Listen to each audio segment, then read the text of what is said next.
Hello, everyone, and welcome to another episode of Two Friends Talking Shit about FPL. I am here in my COVID isolation room, which is my podcasting room anyway. So, Andy, how are you, mate? Mate, I'm doing good. Had a much better week than last week. We got ourselves a green arrow. We're happy, although no football this weekend. Yeah, no trouble when you're isolating from your family and have the opportunity to watch all the games. Yeah, great. Thanks for that, world. All right, well, let's dive into it. Give me all the juicy goss about what we learned from the last week's matches. Well, let's jump into the scores then, shall we? If we're going to do this, let's Yeah. do this the right way. So again, from our friends that we've never met over at Live FPL for their scores. City Fulham, I think definitely not what we expected it to be. I think we were an easy, probably couple of 2-0 or something was what I'd expecting from City. So, and I think Fulham had a chance to keep that level. So I think we City assets obviously are good. Probably not the assets we thought were going to be good coming out of it. Except for Haaland. But it's not, again, another week, no points. So, and a Fulham team that can put up a fight. So, I think we initially said, maybe Fulham weren't the team we thought they were. But, they've swapped out Muniz for Raul Jimenez, and suddenly they're on the board. And I mean, Muniz did score in this game. But, with Jimenez up front, they just seem to be a bit more secure and going forward. So, yeah, good stuff from Fulham. I remember this happening at some point, probably not this early last season, but probably halfway through the season or even towards the later end, where Haaland had a blank period and everyone shipped him out. And don't get me wrong, I'm disappointed because I captained him last week and this week, and right before the game week, I was saying to you, "Oh man, I'm so tempted to move it on to Saka, move it on to anyone, right?" But realistically, I think I would have been sweating bullets if I moved it off Haaland. But I still have a captain armband on him for this week against Wolves. It's very unlikely for him to not return. But something is going on in that City team without the likes of KDB, without the likes of oh no, I'm blanking here. Rodri. I'm Rodri, yeah. So something is missing, but what is it? And surely Haaland can still score. I mean, City still scored, so we know they can score. Why isn't it Haaland? And Haaland still had 9 shots in the game, so it's not like it wasn't there. So I'm less worried about it than I think people can be. And then we had a chat about the captaincy thing, and it's about whether you're covering your bases. Like, I'm very much in that I need to cover that captain, that Haaland haul while I've got him. When he's sitting at 70%, AOI, and then if you don't captain him, he's got like 140%, which is higher than anyone else in the game. So if you don't captain him and he does haul, it hurts you badly. And I can't afford that. That's why I captained him for 2 weeks, and I'm going to keep captaining going forward until he plays. Liverpool. I think it's Gameweek 10 or 11, and then Arsenal have a good fixture. Until then, when it's very unlikely he's going to return, or the chances are a lot more in the air. He's going to be captain just because I can't afford to lose that ground. Yeah, fair call. Fair call. Moving on. Well, okay. Just off the back of this, Yeah. Would you look at any other City assets? I'd still look at Rico Lewis. I think he's a cheap way into the back line, and he's still returning and he's still in there. He's just not really playing in the defensive line. So if they let a goal in, you're not getting the result, the stuff that you want from him. If he was classified as a midfielder, I think I'd be happier because you're not losing points. But it feels like you're losing the clean sheet when the goals go in. I think it depends on going forward who comes in. I would look at Foden, but I want him to be playing a bit more regularly in that team. And I think he's probably the one I'd look at because the rest is just there's too much rotation. Defense is somewhere I would look, but again, the money for what you get.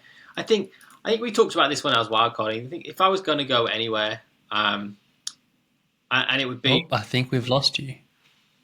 Are you asked me, or are you still there? I'm okay. We're back again. Don't know what happened there. I'll just Um, go back a bit. I think I was just saying, you defensively, you're missing out a lot of points, and City don't keep clean sheets. And if I was gonna invest, I think I'd go Edison, just because you know he's going to play every game. Whereas your defender might not play. yeah, fair. What about Fulham? Would you consider any of their assets again? Yeah, I was considering Emile Smith Rowe. Like I was looking at moving Semenyo off and moving to him, but he didn't start this game, so that's. I think though, legitimately, I think that was a tactical move. I think ESR is going to keep starting. It's just that against a team like Man City, and I can see it against a team like Arsenal, they probably would try and play more defensively minded or change up their strategy. I think that was a tactical thing. I think ESR is still going to be playing most games close to 90 minutes. Yeah, my potential move are the things that I'm looking at kind of concern the next team. So move on to the next ones. More with the Liverpool backline now that they've lost Alisson for at least 5 to 6 weeks. I'm kind of looking at Trent sitting there in the defence, thinking, where can I use this money? Like I can drop him to a 4-5 or to a Pedro Porro or to a Van de Ven or someone who's got better fixtures, a Mikolenko, and then use that money in midfield. So I'm thinking that I would probably ESR is my budget option, but I'd probably turn that money into turning the Semenyo into someone with a bit more oomph. So I've got a mil in the bank, so I would gain another two and a half from Sterling Trent. So that's 3 million that I can turn Semenyo into someone else. So that might be an option. But yeah, I think seeing how everything shakes out over the international breaks probably going to be a good move before we start making our moves, just to see whose injuries get better and whose don't. Is the backup Liverpool goalkeeper worth getting in? Because it's not like Alisson gets a lot of saves, right? I mean, Liverpool either keep a clean sheet because of the defenders or they don't. But Edison's a bit like Raya in the fact that I know Raya does get lots of saves, but Alisson is a bit Raya-y, a bit Edison-y. Like when he does make a save, it's going to go in if it's not gone in. So he does critically get there. Kelleher, I think, is a good option, not for the run that Liverpool have. So I wouldn't be gambling on him for the next 5 or 6 weeks. I think I'd probably, if I was, thinking I'd probably, still go a Flecken or a Pickford or someone like that for the saves and the potential clean sheets with their run, and just avoid the Liverpool defence without Alisson. I think he's that last man that you can rely on. And Kelleher is good. He's a bit more untested. And it doesn't mean that Liverpool's defence won't be still as good. It's just a bit more of a gamble. Interesting. Okay. Crystal Palace. Look, I honestly, I expected Liverpool to do more than 1-0 against Crystal Palace. I was quite surprised. What's going on there? Look, I don't know. I think this game was an opportunity to for a bit of Darwin chaos that kind of didn't happen. I think they shut. Diaz didn't start, and he came on and looked lively.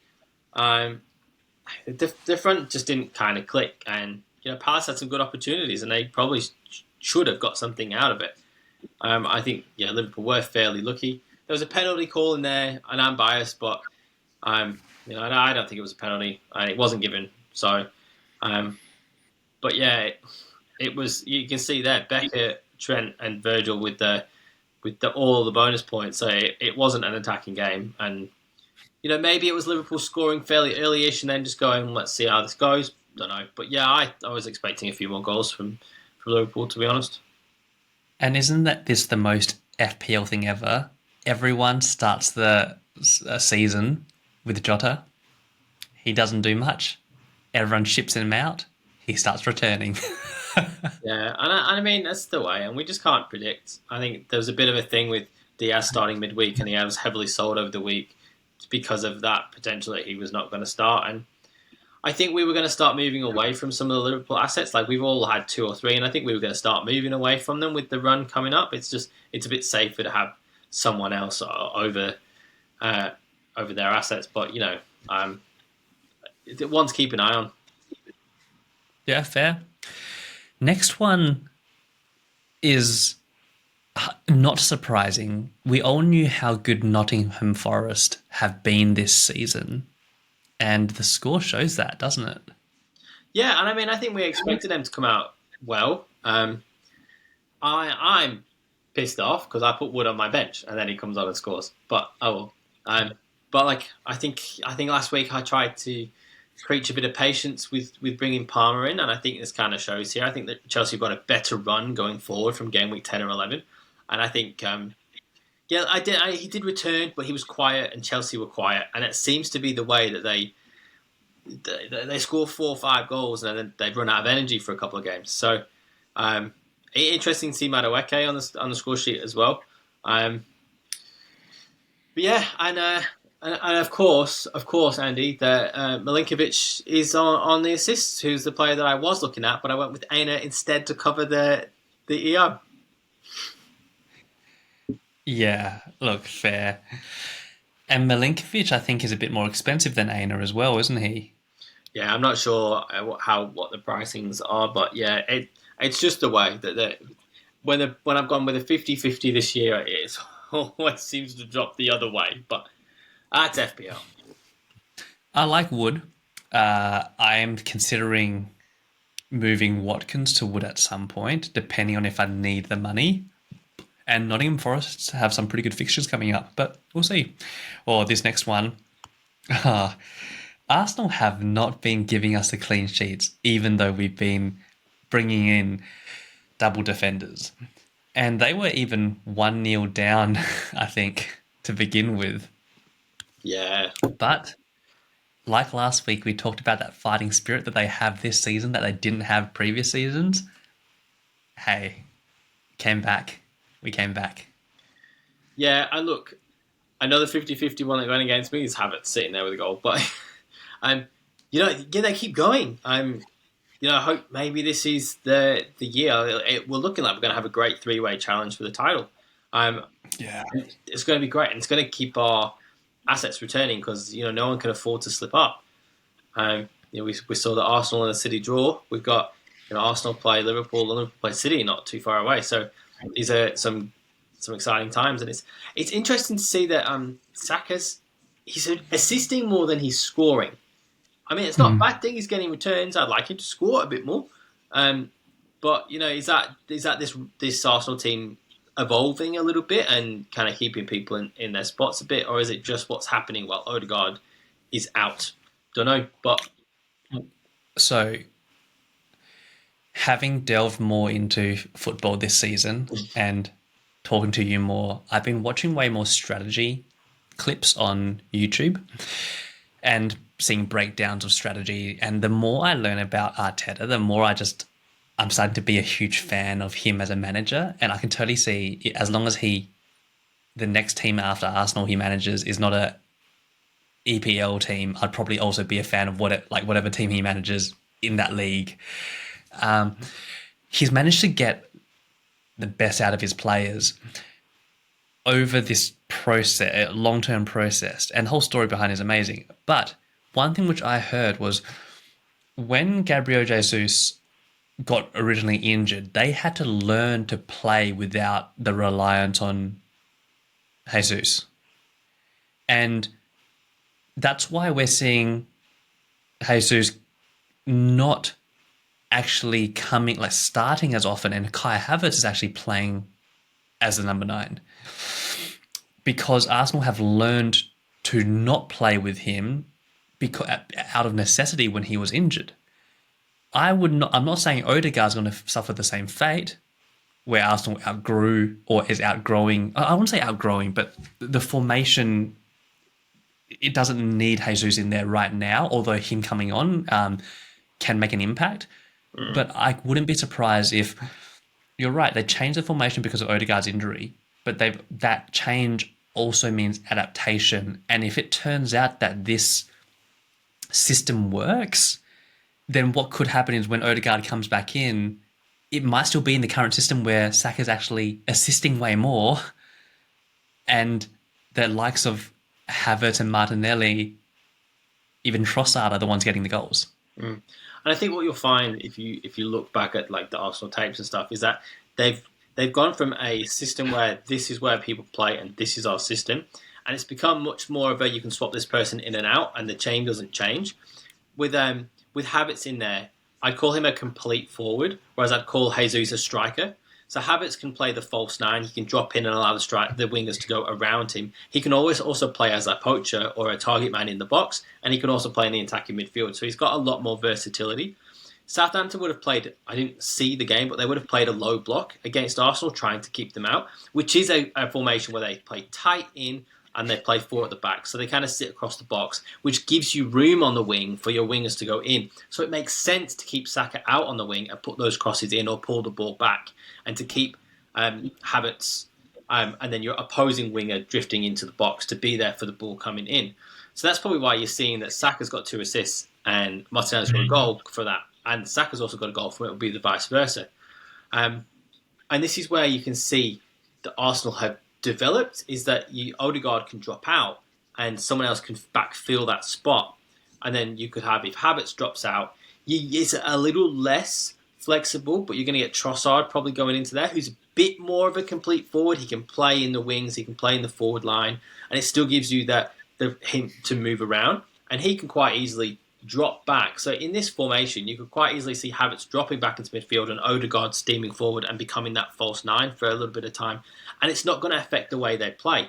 If you see City do that, if Haaland ends up in the midfield and you get Kovacic out in the striking position, they're going to struggle because Kovacic can put the ball in the net, but Haaland is not going to be as good in the middle. So this is why I think from an Arsenal fan point of view, I think you're going to be excited. But I think Arteta is going to be around for a while. I look at the managers in the Premier League, and he is the only one that I can see at a top team who could be there for the foreseeable future. We've said we're not going to see a Wenger or a Ferguson era anymore. I think we could with Arteta. Yeah, seriously, Arteta's got me really excited about Arsenal, watching the strategy behind it and just understanding strategy. And it's crazy. And you can tell when he never celebrated a goal against Arsenal when he was at City, he loves that club. And I think you'll have to drag him out. Yeah. And that's the thing, right? While he was at City, I did not play FPL, so EPL, so that did not even appear on my radar. I didn't even know he played for City until recently. Yeah, and he was assistant manager for 4 or 5 years under Pep. Yeah, I knew about the system management, but had no idea he played for City. So it's and you can see Arsenal's still the love of his life. So yeah, a cool one to watch, and it'll be good to see how he develops, especially now as he's already becoming one of the longest serving managers after not that long. So yeah, really excited to see where he goes. And just one final thing, and this is like a little tidbit. So I was hearing the new Arsenal, the North London Forever song, the chant, and the rumour has it, this is possibly true, is Arteta's focusing on all these tiny little things, which to the extent where they focused on, we need a song or a chant which is catchy enough, or it's almost like the You Never Walk Alone thing. They're trying to invoke that level of emotion. So they're considering, it's almost like they're playing checkers, like 4D, no, not checkers, sorry. They're not playing checkers, they're playing chess, like trying to play 4D chess and focus on all these little, different bits and pieces. Even from a business standpoint, I'm fascinated about how this plays out, from a pure business standpoint. Yeah. Aston Villa versus Man U. I did not expect this, I'll be honest. Yeah, I think I expected a goal somewhere. Again, looking at Digne, Martinez and Evans being in the top points, it kind of says, Evans, how is Evans getting 3 bonus points? I have no idea. Is that Johnny Evans? Yeah. That he came back to train with the team for fitness, and now he's their starting centre back. This this shouldn't have been 0-0. This is, yeah. I think we expected Villa to score. I mean, don't know. I'm glad they didn't, because if they'd have scored, Watkins would have been involved and he'd have beaten me. So, hi. Ah, But yeah, I was watching it and, I couldn't believe it when it was still 0-0 after like 85 minutes. But, I don't know. This seems to be one of those ones that Villa just didn't score rather than United kept them out. I still wouldn't touch United assets. And Villa's just didn't seem to click. And I don't know if anything the concert injury on like 9 minutes, whether that affected anything or changed the system with the way they played. But don't know. But yeah, not much more to say. it's making me question my Villa assets because if we look at who they've got up next, Fulham, we've seen Fulham block people out, right? Bournemouth, Spurs, they could probably score. Liverpool, no. Crystal Palace, then Chelsea, Brentford. So realistically, they've got some patchy fixtures, but they are Aston Villa, and he is Ollie Watkins. Yeah. But I wouldn't say he's Mr. Consistent. No, and it's when if you take that asset that you're considering and weigh it up against someone else. Like, I would have stuck with Konsa because he's a 4.5 defender and I can swap him in and out, but now he's got to go if he doesn't come back from his injury. You look at Watkins and then who's the alternative to Watkins, and you're kind of looking at it's probably Solanke or Havertz, and they've got better fixtures, and I can see them scoring more than one. Like, I could see Watkins getting a return in those games, but some of the games, maybe a return at most. I think you've got other assets. Rodgers, I would keep in the midfield because I think you're going to lose the value, and I don't think his value is going to go down. And if they do have a return, I think it's probably going to come from him being involved. But I just think at the moment they do have good assets, but they have bad fixtures. And in the places you're looking, there are other players with better fixtures and better potential for the weeks going forward. Yeah, agreed. Man United, I agree. I wouldn't touch them unless they get a manager change. And I've heard about this new manager sort of bump that fantasy assets get when a new manager comes on board. So you might look at Garnacho then. Yeah, look, it's a culture thing. I'd want to see the right manager. I think I don't think it just has to be a manager. I think it has to be a strong manager coming in. Interestingly enough, when this game was playing, I was watching it. I was transporting a child to hospital in an ambulance, and I was watching this on an iPad with this kid who couldn't decide more if he wanted United to lose so Ten Hag would get sacked, or if he wanted to draw or win. And I think he came out of it being disappointed. They got a point away at Villa, and he was disappointed that he might see a Ten Hag in for another week. But yeah, he wasn't impressed, and I wasn't impressed either. I think we watched about 70 minutes and then turned it off because it was just a bit too much. But yeah, I think it has to be the right manager. If they can bring in a good, big manager, I think great. If they bring in another kind of middle ground, I think that's probably an issue. I think or they have to look somewhere like Chelsea have done and bring in someone who's gone under the radar a little bit, who can bring something fresh. But it's whether the ownership structure will let any manager do anything. It seems to be the issue. Like, you think of the managers that they've had, and they should have done more, and they haven't. So there's something fundamentally wrong there.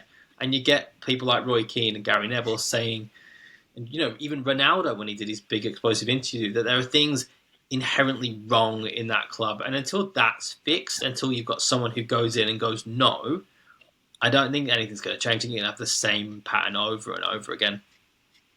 Fair. Oh, Brighton versus Spurs. Spurs, thoughts? Spursy. But there were goals. Yeah, and our assets returned. The ones we've looked at, Johnson, Solanke, and Madison, or anyone we've looked at bringing in the points. I like to point out my differential from a few weeks ago is still scoring in Welbeck, so that didn't bring him in, but he's still scoring.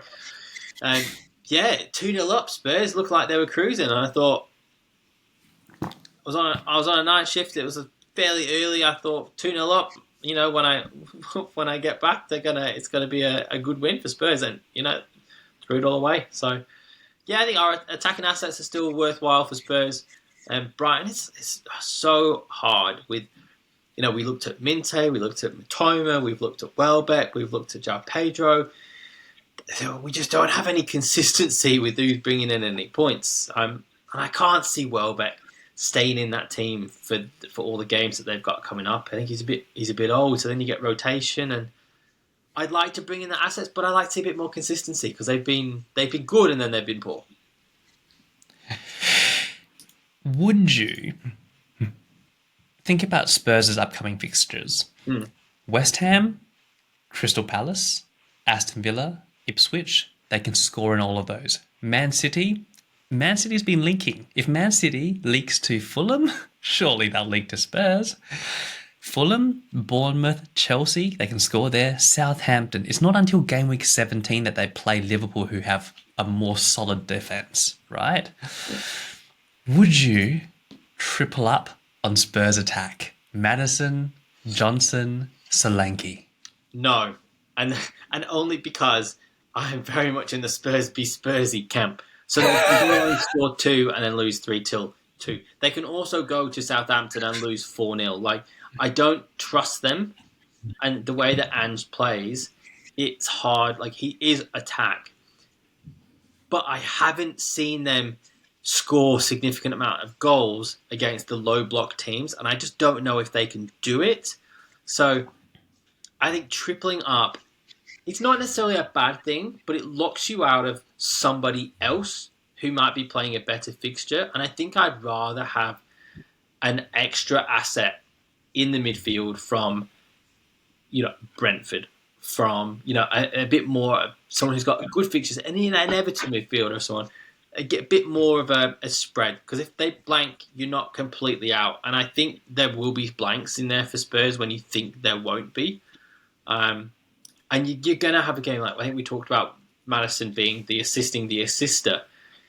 Other than Johnson, who else would you go with? Because if you've got Maddison who's assisting the assister and you've got Kulu who's in and out of the team, you've got Ismail Sarr, I think he's there.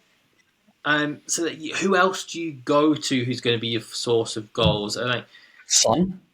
Yeah, but he's injured. Is he still injured or is he not injured? No. You'd need to see him back. Yeah, I want to see him on the pitch, but Son would be the only one you would go for, I think. I think I like Maddison, but I think he's too risky.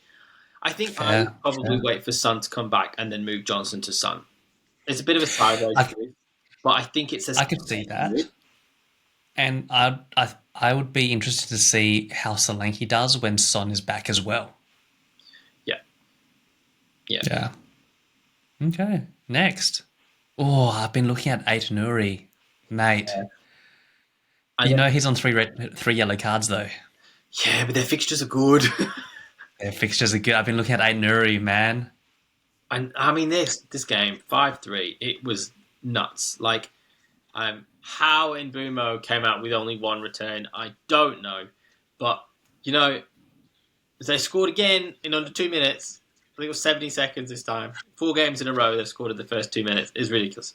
I was on a chat with some friends and I messaged and said, "Has Brentford scored yet?" And someone replied with yes, and I said, "Ha, great one." And he goes, "No, they actually have scored." So that, and yeah, I think Brentford are going under the radar a little bit. I think they're doing reasonably well now. Their fixtures have turned. They're scoring goals and they're playing quite freely. Look at that score sheet. It's all over the place. Almost every single name is different. Well, that's what I'm saying. Collins and Mbeumo, Norgard, Pinnock, Carvalho, Damsgaard, Collins, Janelt, Lewis Potter. You pick one, and they're going to do you well. Collins in the back line managed to score as well. Like, I think you pick any of the starters, and there's a chance they're going to return for you. And Mbeumo's the one that's safe one. He's a bit more expensive, but he's on penalties. He's on some free kicks. He's the one you go with. But defensive options are there as well for Brentford. Maybe the fullbacks and the wingers a little bit more. But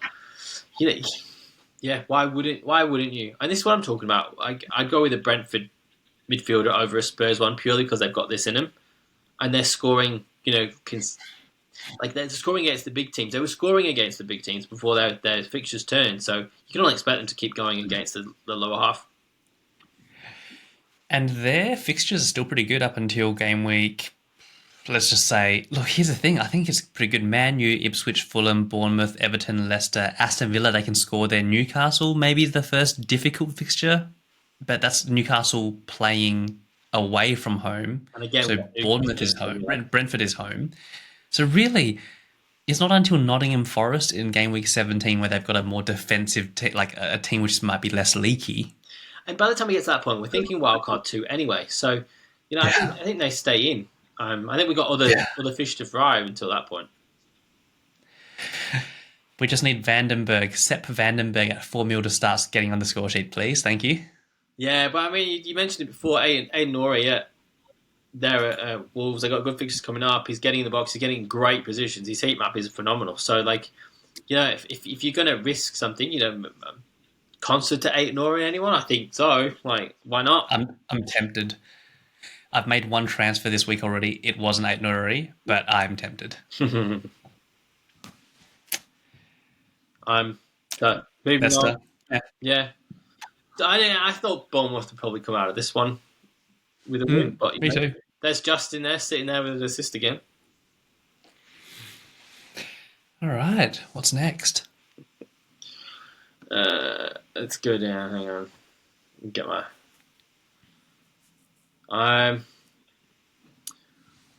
So we go into Everton Newcastle. I think I've seen some people saying, "Is this the start of Everton's resurgence?" I think this is just a strong-willed Everton team wanting to get back on form against a Newcastle team with some injuries.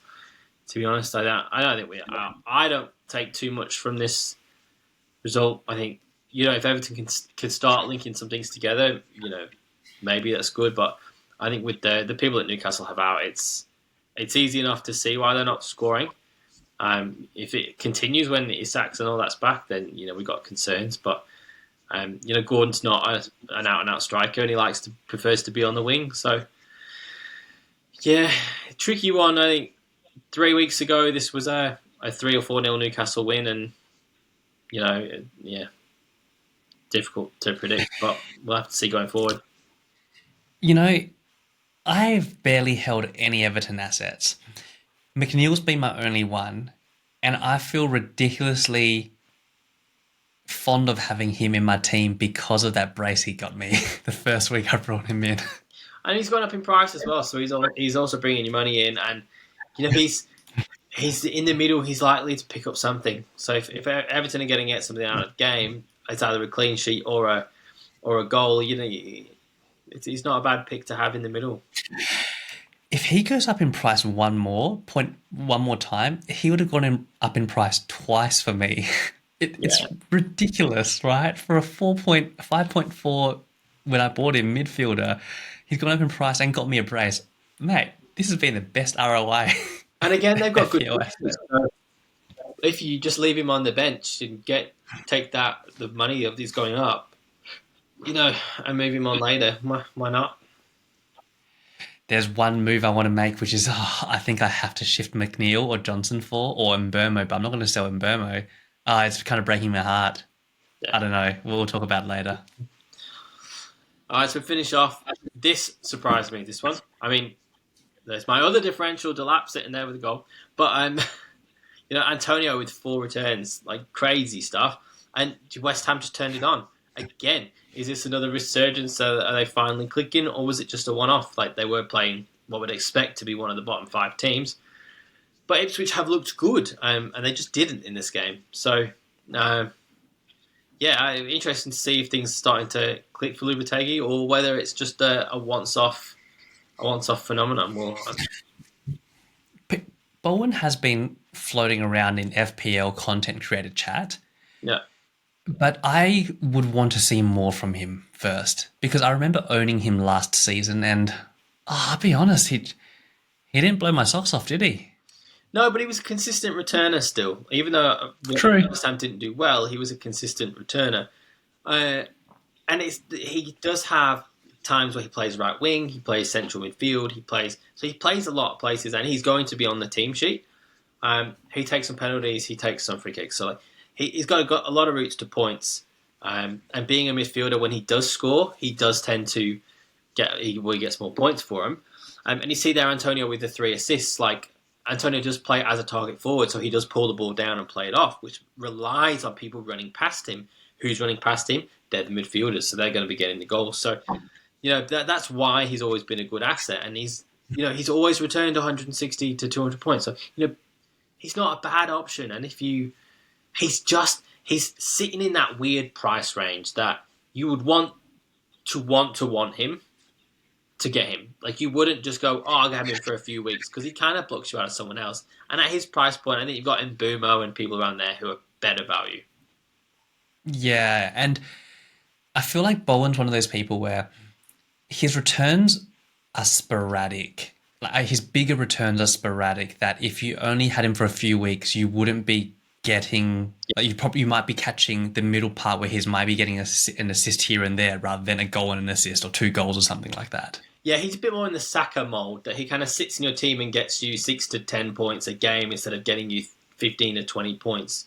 And I think, in years gone by when we had Haaland at 12 and, Salah at 12, Fernandes at 12 when he was 12, there was space to have an 8 million extra mid. Whereas now with Haaland being 15 and Trent being 8 and Salah still 12, we don't have that. Everyone's got an extra 5 or 6 million midfielder. And I think that's just priced a lot of people out of Bowen. Otherwise, I think you'd see him have more people on him. But with West Ham not returning goals and not returning points, he's just not an option. Fair. All right. Well, let's look at our teams. Do you want to go first, or would you like me to? I'm on the share screen. Yeah, go for it. Yeah. If I can figure out which tab I'm showing you. That one. Done. All right. So fairly slow and steady for me, really, this week. Nothing fabulous. Nothing shabby, though. So Reyes sitting there, 2 points. Thanks for no save points. But Trent there with his bonus points and his clean sheet. Gabriel with 2. Conser with 1 going off after 9 minutes. Cheers, mate. And Mbumo, 8 points. Semenya with 2. Johnson was my transfer in just before I moved him in to try and catch a price rise and avoid a price drop, but that didn't actually happen. So, well. Saka sitting there. What? Johnson did go up, though. Yeah, Johnson went up, but I took Diaz out, and he was predicted to fall, but he didn't actually fall. Got it. So, Saka 16, Rodgers with 3, Solanke 5, Haaland captain with 4, Fabianski with his usual 0, Wood with 8, Aina with 2, and Greaves with none. So all up, sitting there with a score of 58 points. Yeah, not too bad. I think it was. I gained about 1 million places in the overall rank this week, so I'm now sitting at a nice 50% rank there with 10 million players. So, yeah, good week. Green arrow, just enough to keep moving. All you need to do is keep moving, and that's it. I've got to make strides against the people I'm around. So, I didn't get as many points as some of the people at the top, but I got enough to keep moving forward. And after the World Cup, my team looks good, and I like a lot of the team, and I have I have options. Like I was able to do the DS to Johnson with no difficulties. I'm kind of happy with where it's sitting, and I think I've got. It's not on this page; it's on another page, but I've got there 1.5 in the bank as well. So I've still got a bit of room to move, and I think I'm going to need that with moving in Johnson. It wasn't the move I was going to make, but I either keep him or move him to ESR and then move someone like Mbumo in a few weeks up. But yeah, good start. Yeah, nice, mate. One thing I'm just look when I share my screen, you see my score. You're not going to be surprised. Our teams are so similar.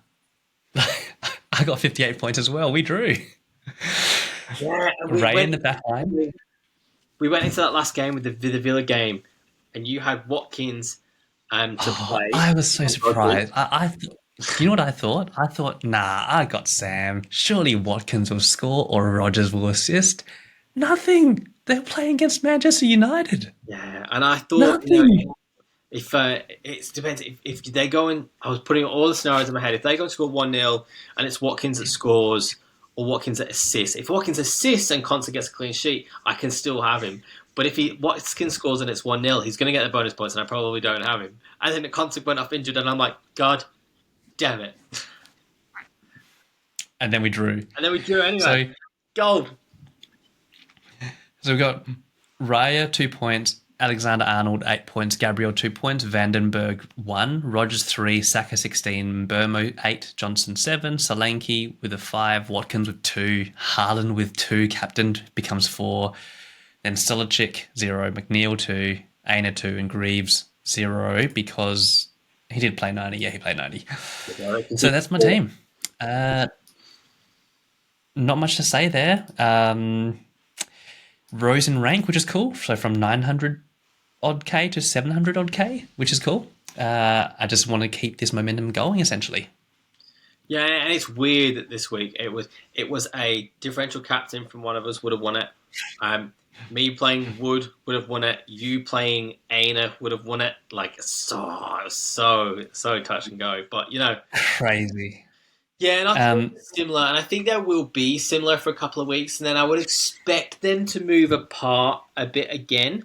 I think when you wildcard close together and there's a very almost template team, I think that's going to happen. But from the conversations we've been having, I think we're already having different ideas about where we're going to go with things. So yeah. It's interesting to see what happens.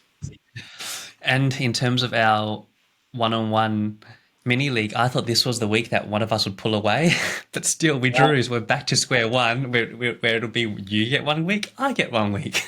Yeah, so you're sitting in first place there ahead on the points. Like you have more points. Some points, but 3 wins each, yeah, 3 losses each, and 1 draw. Yeah, it's how good's that? It's great. This makes for a fun competition.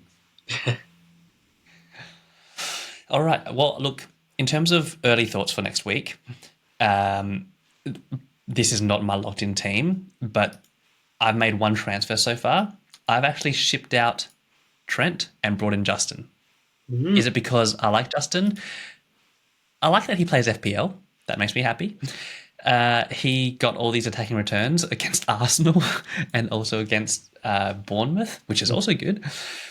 But mainly for this reason, he was rising in price. So I was like, I can't resist a good price rise. And I could see, given the fixtures Leicester have, Southampton, Nottingham Forest, Ipswich, Man U, Chelsea not great, Brentford not the best, and West Ham, Brighton. They've got in their next 3 to 4 fixtures are pretty good. Yeah. Because of that, I could see a situation where if he returns again or just gets a few more clean sheets, he could rise in price again. So that was my rationale for bringing him in instead of 8 Nuri. I do want Ed Nuri, but Ed Nuri was not rising in price. Justin was, right? And will I make any other transfers? Look, it depends. That's the only one I'm holding on for now because I've got no transfers in the bank. Classic Andy. But if there are injuries, I'll go neg 4, neg 8, neg 12. Hell, I'll go neg 16 if I need to. I'll just neg 20 and re-wildcard my whole team if I have to. So, so no issues. But if we get really close to into the next game week and there's no injuries, this may be my other move, potentially. And it could bite me in the ass, but this is me setting up for the future. Gabriel out. 8 Nuri in. That gives me 4.5 in the bank. Oh, see, this still doesn't get me to where I need to go. Mm-hmm. But I was going to go McNeil. Damn, I'm still short of Palmer. So the week after, I was going to go McNeil to Palmer and Watkins to like a Wood because Wood's fixtures are good. Yeah. Like this because they got great. Look at those fixtures. Other than Arsenal and Man City, all their fixtures are great. And then bring in the likes of a Palmer. Now, where does that leave my team? I have 1 premium defensive asset being Raya and then just dirt poor defense but then my front line is just like I'm playing a high line. I'm playing one goalkeeper, zero defenders, and everyone's playing in midfield or striker. A flat forward 11, then, eh? The flat forward 11, exactly. That'll be my team, where every week in, week out is just going to be Saka, Burmo, Palmer, Johnson, and Solanke, Haaland, and just Rogers and Wood just cycling in and out. Yeah. Yeah. But anyway, we'll see. In terms of the check, so I'm on 103 team value now, so got 2.8 in the bank. I don't know what I'll do with it just yet. We'll find out. Yep. Okay. I don't think I have made any. Well, I don't think I haven't made any changes. I'm still sitting with this. Soraya, Trent, Gabriel, Aina. I've got playing the next game. And Bumo, Johnson, Saka, Rogers, Solanke, Haaland, and Wood captain on Haaland, Semenyo, Greaves, and Consa on the bench. I am not going to do anything because I have the potential Consa fire to put out. For now, I'm happy to go into the next game week with that team. It kind of depends what happens. You know, I'm looking at moving Trent out maybe, but he can still return even against Chelsea. But if Consa's going to be out for any significant period of time, then I think I'm going to need to swap him because I need the bench depth and I need that rotation. So Consa to eight Nori is something I'm looking at. Elsewhere, I am not as quick to move to the Palmer play. I think when their fixtures turn, I think I'll jump on because I think again the ownership is going to be too high to risk not having him. So I think there's a play to do Trent down to someone, and if I do Trent down and I do either Slanky or Wood down, depending on who's playing better, then I can move someone like a Rogers or a Semenyo up to Palmer and then play with 5 across the middle and have a cheap forward instead. It does take a bit of planning. We're going into game week 8, and I think I want to be there by game week 12. So it could be a couple of weeks.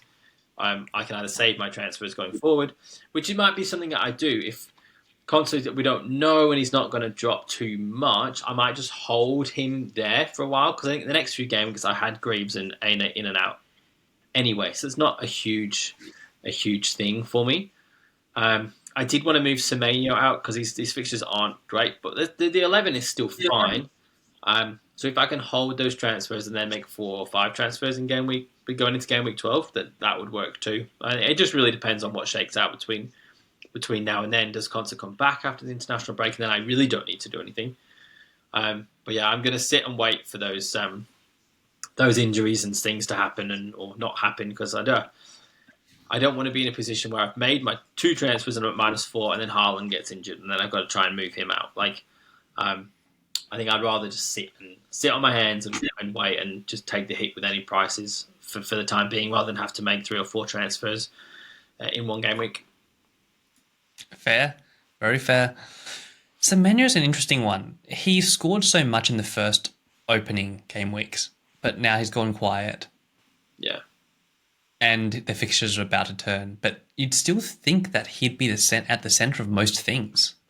But again, it's like we talked about with Palmer last week. If people know that now and they're closing him out of the game, and unlike Chelsea, where you might have some other people pick up the reins and create a bit of freedom, there's not a lot going on otherwise at Bournemouth. Like, he is their attacking thing. We talk about it with Palace, as it's kind of played out of the game now, and he's not really, because there isn't an Elise running off him. There isn't anyone else in the back line who goes past him. Like, if you mark him out of the game, you kind of kill him off. So, maybe that's what we're seeing with Semenyo, and maybe that's something we'll see at Everton with Neil going forward. And once people kind of get that, I don't know.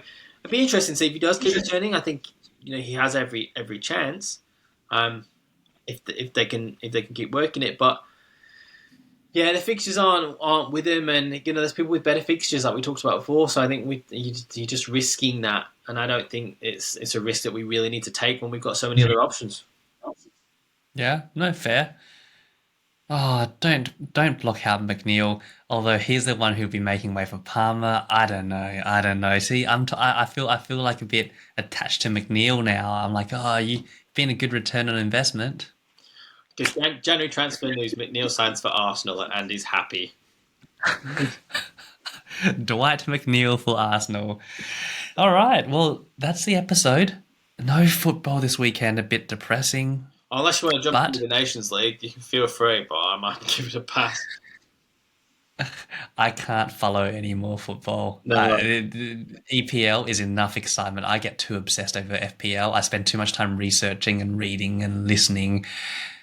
It's enough. So this break probably isn't a bad idea. yeah, I think I'm excited. Well, I say I'm excited. I'm open to having the weekend off and leaving the team, leaving the podcasts, giving it 7 days, jumping back in early next week, kind of keeping track of what's happened, recording with you next week, and then ripping into it for the weekend after, and gaining 50 points on you next week. So a 100 to 50 win. So that looks good to me. Right. You still have that triple captainship to play. I do indeed. Awesome. Have a good one. See you, man. See you, everyone.